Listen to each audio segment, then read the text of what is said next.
తెలంగాణ కేసీఆర్ గారి నాయకత్వం, కేటీఆర్ గారి నాయకత్వం, జై బీఆర్ఎస్, కేసీఆర్ గారి నాయకత్వం, కేటీఆర్ గారి నాయకత్వం, జై బీఆర్ఎస్, జై బీఆర్ఎస్, సిరిసిల్ల అభివృద్ధి పథకం, జై బీఆర్ఎస్, జై బీఆర్ఎస్, జై బీఆర్ఎస్, జై కేటీఆర్ గారి నాయకత్వం. నమస్కారం. గత 18 నెలలుగా అధికారంలో ఉన్నటువంటి కాంగ్రెస్ ప్రభుత్వం ప్రజలకిచ్చిన హామీలను మర్చిపోయి ప్రజా వ్యతిరేక పాలనను కొనసాగిస్తూ మాది ప్రజాప్రభుత్వం అని బూటకపు మాటలు చెప్తూ తెలంగాణ ప్రజలను ఈరోజు వంచిస్తుంది.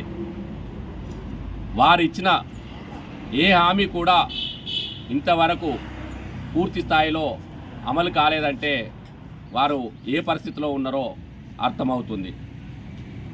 గృహ నిర్మాణ శాఖను కూడా నిర్వీర్యం చేసి దాదాపు 2 ఏళ్ళు గడుస్తున్నా కానీ ఇంతవరకు ఏ ఒక్కరికి కూడా కొత్త గృహాన్ని ఇవ్వలేదు.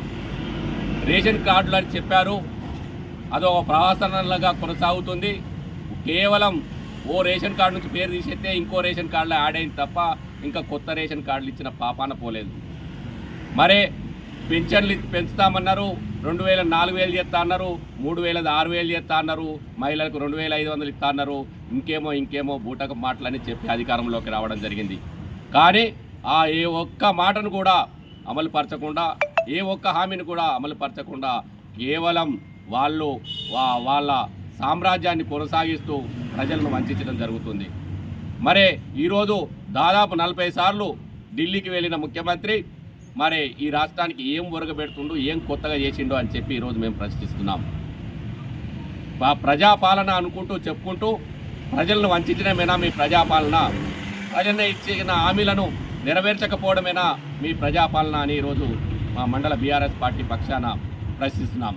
ఈరోజు వానలు చాలైనాయి, వర్షాలు పడుతున్నాయి, ఇప్పటికి కూడా మండలంలో మరి పూర్తి స్థాయిలో వడ్లు కొనలేని దుస్థితిలో ఉన్నారు. అంటే ఈ ప్రభుత్వం ఏ స్థాయిలో ఉందో అని చెప్పి నేను ప్రశ్నిస్తున్నాను. వడ్లు నిన్నటి వానకు ఉన్న చోట చీర్లాంచలో ఇంకా కొన్ని ప్రాంతాలలో నాని ఈరోజు మొలకలెత్తే పరిస్థితి వచ్చింది. మరి ఈ వడ్లు కూడా కొనలేని దుస్థితిలో ఈ ప్రభుత్వం ఉందంటే వారు ఏం పని చేస్తున్నారో అర్థమైంది. వడ్లు కొన్నోళ్ళవి కూడా ఇంతవరకు పైసలు పడలేదు. సన్న రకాలకు లాస్ట్ దాకా కూడా వాళ్ళను కొనడం లేదు. ఇలా ప్రతి ఒక్క వర్గాన్ని అన్యాయం చేస్తున్నారు. కొన్ని నెలల క్రితం బీఆర్ఎస్ పార్టీ పక్షాన మరి తంగలపల్లి ఎంఆర్ఓ ఆఫీసులో కలిసి మరి ఇసుక రవాణాకు అనుమతించండి, ఎప్పుడైనా నిర్మాణాలు జరిగేది ఎండాకాలంలో ప్రైవేటు వ్యక్తులు బాగా ఇబ్బంది పెడుతున్నారు, ఇండ్ల నిర్మాణానికి సుతారులు పని లేక ఇబ్బంది పడుతున్నారు, కూలీలకు పని దొరకలేదు, ఇప్పటికైనా వాళ్ళకు పని కల్పించే దిశగా ఇసుకను తంగలపల్లి ఇసుక రీచ్ను ప్రారంభించి తంగలపల్లి అవసరాలకు ఇసుకనియ్యండి అని చెప్పి మేము విజ్ఞప్తి చేయడం జరిగింది. మేమందరం కలిసి నెల రోజులైనప్పటికీ కూడా ఇప్పటికీ దాని మీద ఏమాత్రం చర్యలు లేకుండా వాళ్ళు నత్తనడక నడిపిస్తున్నారు ఈ అధికారులు. మరి గతంలో నడిచిన విధంగా తంగలపల్లి నుంచి ఇసుక వస్తే తంగలపల్లి అవసరాలకు 1000 రూపాయలకు ఇసుక దొరుకుతుంది, పక్కపొంటి గ్రామాలకు 1500కి ఇసుక దొరుకుతుంది. కానీ ఈరోజు సిరిసిల్ల సాయినగర్ నుంచి మరి అమాసకు ఒక్కరోజు, పుణ్యానికి ఒక్కరోజు, నెలకు 2 సార్లు ఇవ్వడం వల్ల తంగలపల్లిలోనే 3500 4000 పెట్టి ఇసుక కొనుక్కోవాల్సిన దుస్థితి ఉంది.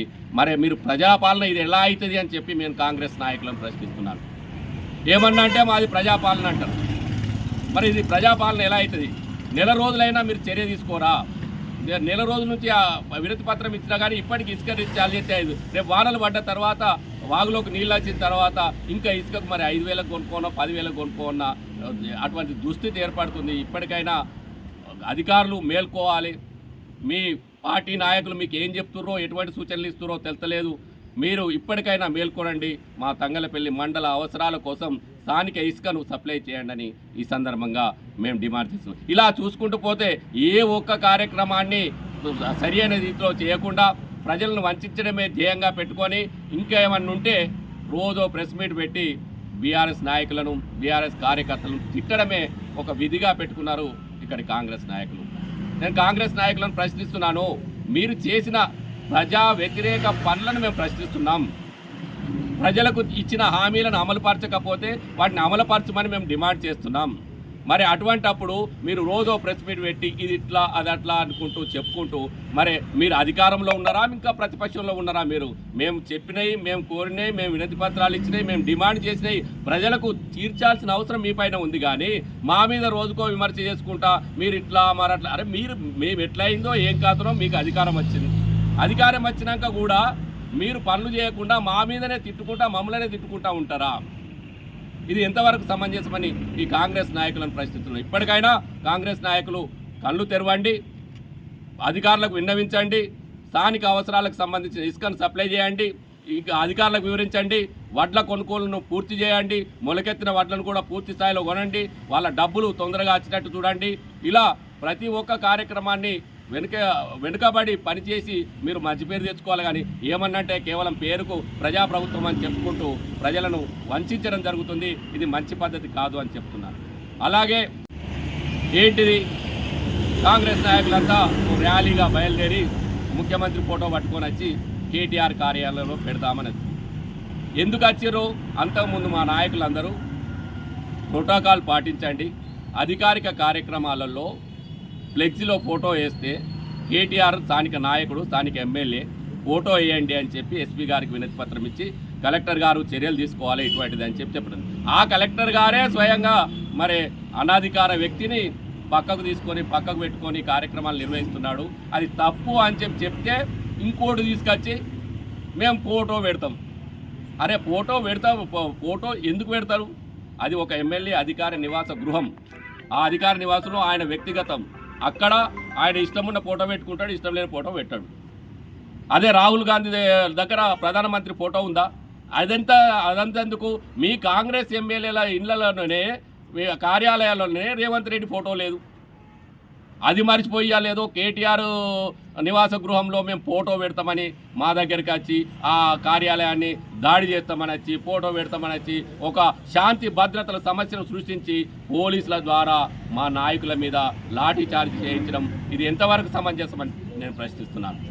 మా నాయకులు ఆత్మకూరి చంటి కానీ, మహేష్ కానీ, అమరేందర్ కానీ, బొడ్డు శ్రీధర్ కానీ చాలామంది తీవ్రంగా గాయపడడం జరిగింది. నిజంగా చెప్పుకోవడం లేదు. అది ఎంత అన్యాయం అంటే ఏకపక్షంగా పోలీసులు బీఆర్ఎస్ పార్టీ నాయకులను టార్గెట్గా చేసుకొని లాఠీ చార్జ్ చేయడం జరిగింది.